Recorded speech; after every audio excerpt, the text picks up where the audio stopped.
ઉનાળાની કાળઝાળ ગરમીમાં પક્ષી બચાવો પ્રકૃતિ બચાવોનો સંદેશો શિક્ષણ રાજ્યમંત્રી પ્રફુલભાઈ પાનસરિયાએ આપ્યો હતો।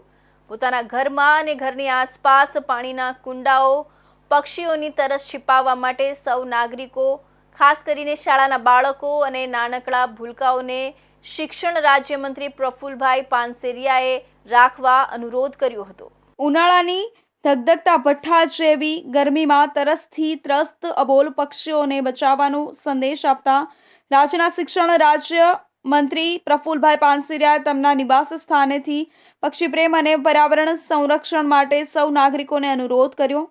મંત્રીએ ઉમેર્યું કે ઘરની આસપાસ નાનકડા પાણીના કુંડાઓ મૂકીને આપણે અનેક પક્ષીઓના જીવ બચાવી શકીએ છીએ।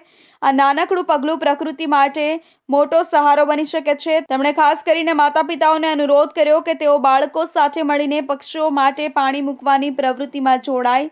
આવી સહભાગિતા બાળકોમાં જીવદયા, કરુણા અને પર્યાવરણ પ્રત્યેની સંવેદનશીલતાનું સંસ્કાર બીજ રોપી શકે છે, એમ મંત્રીએ જણાવ્યું।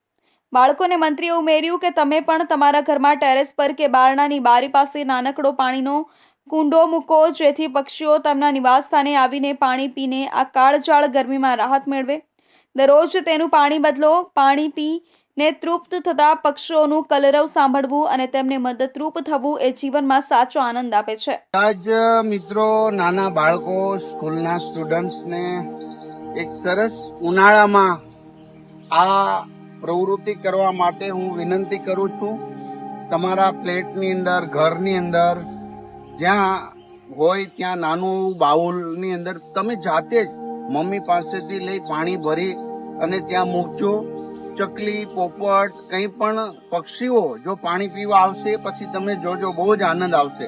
બધાય બાળકોને હું વિનંતી કરું છું, શાળા, ઘર, બધી જગ્યા પર તમે આ કુંડાઓ ભરી અને સવાર સાંજ ભરી દેજો, જેથી કરીને પક્ષીઓને પાણી પીવાનું અને આપણે પર્યાવરણ બચાવી શકીશું।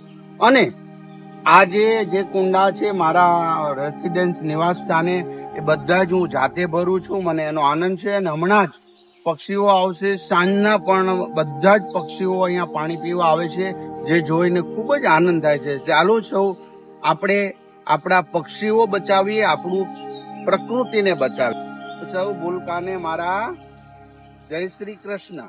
મંત્રીએ પોતાના નિવાસ સ્થાને પણ પક્ષીઓ માટે પાણીના કુંડાઓ મૂકીને સૌ નાગરિકો અને ખાસ કરીને શાળાના વિદ્યાર્થીઓ અને નાનકડા ભૂલકાઓને જીવદયાનું સરસ સંદેશ આપ્યો।